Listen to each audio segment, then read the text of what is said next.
Hi ಎಲ್ರಿಗೂ ನಮಸ್ಕಾರ. ಎಲ್ಲರೂ ಹೇಗಿದ್ದೀರಾ? ಐ ಹೋಪ್ ಎಲ್ಲರೂ ಚೆನ್ನಾಗಿದ್ದೀರಾ ಅಂದ್ಕೊಂಡಿದ್ದೀನಿ. ಸೊ ಇವತ್ತಿನ ರೆಸಿಪಿ ಬಂದುಬಿಟ್ಟು ಇದನ್ನು ನಾವು ಚಿಕನ್ ಕಲ್ಗುತ್ಕೆ ಅಂತೀವಿ. ನಮ್ಮ ಕಡೆ ಇದನ್ನು ಕಲ್ಗುತ್ಕೆ ಅಂತಲೇ ನನಗೆ ಗೊತ್ತಿರೋದು ಕಲ್ಗುತ್ಕೆ ಅಂತಲೇ ನಾವು ಕರೆಯೋದು. ಸೊ ಇದರಲ್ಲಿ ಪೆಪ್ಪರ್ ಡ್ರೈನ ಯಾವ ರೀತಿಯಾಗಿ ಮಾಡ್ಕೊಳ್ಳೋದು ಅಂತ ತೋರಿಸ್ಕೊಡ್ತೀನಿ. ಇದು ಸೈಡ್ ಡಿಶ್ ಆಗಿ ತುಂಬಾ ಚೆನ್ನಾಗಿರುತ್ತೆ. ಬಟ್ ನೀವು ಕಲ್ಗುತ್ಕೆನ ತೊಗೊಂಬಂದು ಅದನ್ನು ಪೀಸು ತುಂಬ ಚಿಕ್ಕದಾಗಿ ಕಟ್ ಮಾಡ್ಕೋಬೇಕು.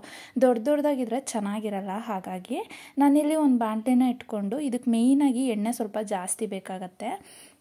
ಒಂದು ಬಾಣಲಿನ ಇಟ್ಕೊಂಡು ಒಂದು 3 ಚಮಚ ಆಗೋಷ್ಟು ಎಣ್ಣೆನ ಹಾಕ್ಕೊಂಡಿದ್ದೀನಿ. ಹಾಗೆ ಒಂದು 2 ಎಸ್ಳು ಕರಿಬೇವಿನ ಸೊಪ್ಪು, ಹಾಗೆ ಒಂದು 3 ಮೆಣಸಿನ್ಕಾಯಿನ ಕಟ್ ಮಾಡಿರೋದು ಹಾಕ್ಕೊಂಡಿದ್ದೀನಿ. ಇದು ಚೆನ್ನಾಗಿ ಕ್ರಿಸ್ಪಿಯಾಗಿ ಫ್ರೈ ಆಗಿದ್ದಾದಮೇಲೆ ನೋಡಿ, ನಾನು ತುಂಬ ಚಿಕ್ಕದಾಗಿ ಪೀಸಸ್ನ ಮಾಡ್ಕೊಂಡಿದ್ದೀನಿ. ಆಲ್ಮೋಸ್ಟ್ ನಾನು ಅರ್ಧ kg ಆಗೋಷ್ಟು ಕಲ್ಗುತ್ಕೆನ ತೊಗೊಂಡಿದ್ದೀನಿ. ಇದು ಲಿವರ್ ಜೊತೆ ನಿಮಗೆ ಚಿಕನ್ ಶಾಪಲ್ಲೆಲ್ಲ ಸಿಗತ್ತೆ. ಸೊ ತೊಗೊಂಬಂದು ಮಾಡಿ ನೋಡಿ, ಸಿಕ್ಕಾಪಟ್ಟೆ ಚೆನ್ನಾಗಿರುತ್ತೆ. ಒಂದು ಸಲ ನೀವು ಈ ರೆಸಿಪಿನ ಟ್ರೈ ಮಾಡಿದ್ರೆ ಖಂಡಿತವಾಗ್ಲೂ ವಾರದಲ್ಲಿ 2-3 ಸಲ ಇದನ್ನು ತಂದು ತಿನ್ನೋದು ಗ್ಯಾರಂಟಿ. ಸೊ ಇದಾದಮೇಲೆ ಹಾಕಿದ್ದಾದಮೇಲೆ ಏನು ಕಲ್ಗುತ್ಕೆ ಹಾಕ್ತೀವಲ್ವ ಅದು ಹಾಕಿದ್ದಾದಮೇಲೆ ಉಪ್ಪು ಮತ್ತು ಅರಿಶಿನ ಆವಾಗಲೇ ಸೇರಿಸ್ಕೊಂಬಿಡಿ. ಯಾಕಂದರೆ ಅದು ಚೆನ್ನಾಗಿ ಹಿಡಿಬೇಕಲ್ವ. ಹಾಗಾಗಿ ಚೆನ್ನಾಗಿ ತಿರುಗಿಸ್ಕೊಂಡು ಚೆನ್ನಾಗಿ ಮಿಕ್ಸ್ ಆದಮೇಲೆ ಇದನ್ನು ಒಂದು 5 ನಿಮಿಷ ಲಿಡ್ನ ಕ್ಲೋಸ್ ಮಾಡಿಬಿಟ್ಟು ಬೇಯೋದಕ್ಕೆ ಬಿಟ್ಬಿಡಿ. ಆ್ಯಂಡ್ ಒನ್ ಮೋರ್ ಥಿಂಗ್, ಇದಕ್ಕೆ ನೀರು ಹಾಕಬೇಡಿ. ನೀರು ಹಾಕೋಕ್ಕೆ ಹೋಗಬಾರ್ದು. ಒಂದು ಡ್ರಾಪ್ ಕೂಡ ನೀರು ಹಾಕಬೇಡಿ. ನೋಡಿ, ಇವಾಗ ಅದರಲ್ಲೇ ನೀರು ಅಂಶ ಬಿಡ್ತಾ ಬಂದಿರತ್ತೆ. ಇಂಥ ಟೈಮಲ್ಲಿ 1 ಚಮಚ ಆಗೋಷ್ಟು ಶುಂಠಿ ಬೆಳ್ಳುಳ್ಳಿ ಪೇಸ್ಟನ್ನು ಕೂಡ ನಾನು ಸೇರಿಸ್ಕೊಂಡು ಮತ್ತೆ ಇದನ್ನು ಮಿಕ್ಸ್ ಮಾಡ್ಕೊಳ್ಬೇಕಾಗತ್ತೆ.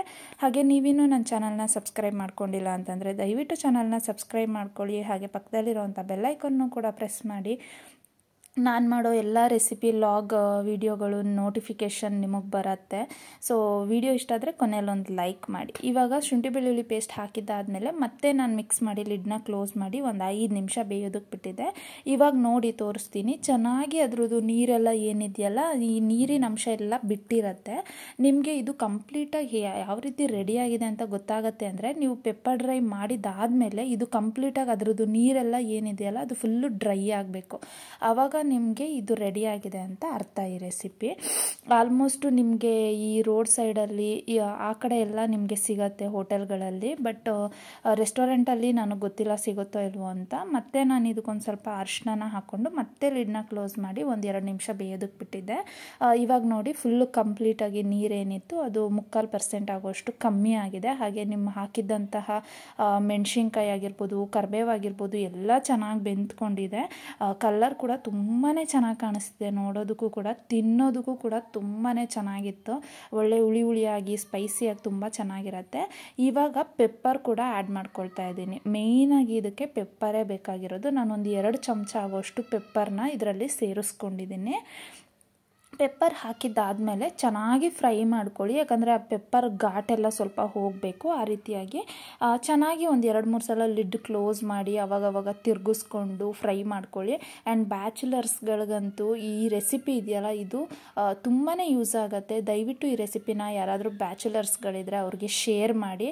ಅವ್ರಿಗೆ ತುಂಬ ಹೆಲ್ಪ್ ಆಗುತ್ತೆ. ಯಾಕಂತಂದರೆ ಅವ್ರಿಗೆ ಡ್ಯೂಟಿ ಮುಗಿಸ್ಕೊಂಬಂದು ಅಡುಗೆ ಮಾಡೋಷ್ಟೆಲ್ಲ ಟೈಮ್ ಇರಲ್ಲ. ಹಾಗಾಗಿ ಈ ರೆಸಿಪಿನ ಆದಷ್ಟು ಶೇರ್ ಮಾಡಿ. ಇವಾಗ ಆಲ್ಮೋಸ್ಟ್ ಇದು ಆಗೋಗಿದೆ, ಡನ್, ಇದು ಮುಗ್ದಿದೆ. ಇವಾಗ ಲಾಸ್ಟಲ್ಲಿ ಕೊತ್ತಂಬರಿ ಸೊಪ್ಪನ್ನ ಹಾಕಿ ಒಂದು 2 ನಿಮಿಷ ಈ ಥರ ಮಿಕ್ಸ್ ಮಾಡಿಕೊಂಡು ಲಾಸ್ಟಲ್ಲಿ ಒಂದು ಅರ್ಧ ನಿಂಬೆಹಣ್ಣು ಗಾತ್ರದಷ್ಟು ನಾನು ನಿಂಬೆಹಣ್ಣನ್ನು ಸೇರಿಸ್ಕೊಂಡು ಮಿಕ್ಸ್ ಮಾಡಿಕೊಂಡು ಸ್ಟವ್ನ ಆಫ್ ಮಾಡ್ಕೊಳ್ತಾ ಇದ್ದೀನಿ. ನೋಡಿ, ನಿಂಬೆಹಣ್ಣು ಹಾಕಿದ್ದಾದಮೇಲೆ 1 ನಿಮಿಷ ನೀವು ಫ್ರೈ ಮಾಡಿದ್ರೆ ಸಾಕು. ಯಾಕಂದರೆ ಎಲ್ಲದಕ್ಕೂ ಹೊಂದ್ಕೋಬೇಕಲ್ವ. ಹಾಗಾಗಿ ಫ್ರೈ ಮಾಡಿಕೊಂಡ್ರೆ ಆಗೇ ಹೋಯಿತು. ನಿಮಗೆ ತುಂಬಾ ಚೆನ್ನಾಗಿರುತ್ತೆ. ಯಾರು ತಿಂದೇ ಇರೋರು ಕೂಡ ಈ ರೆಸಿಪಿನ ತಿಂತೀರಾ. ಬೇಕಿದ್ರೆ ಒಂದು ಸಲ ಟ್ರೈ ಮಾಡಿ ನೋಡಿ. ಇದೆಲ್ಲ ಆಗಿದೆ. ಇವಾಗ ಫುಲ್ ಕಂಪ್ಲೀಟಾಗಿ ಕುಕ್ ಆದಮೇಲೆ ಈ ರೀತಿ ಇದೆ. ಸೊ ಈ ರೆಸಿಪಿನ ಒಂದು ಸಲ ಟ್ರೈ ಮಾಡಿ, ಆದಷ್ಟು ಶೇರ್ ಮಾಡಿ. ವಿಡಿಯೋ ಇಷ್ಟ ಆಗಿದ್ರೆ ಒಂದು ಲೈಕ್ ಮಾಡಿ. ಹಾಗೆ ತಪ್ಪದೆ ನಮ್ಮ ಚಾನಲ್ನ ಸಬ್ಸ್ಕ್ರೈಬ್ ಮಾಡ್ಕೊಳ್ಳಿ.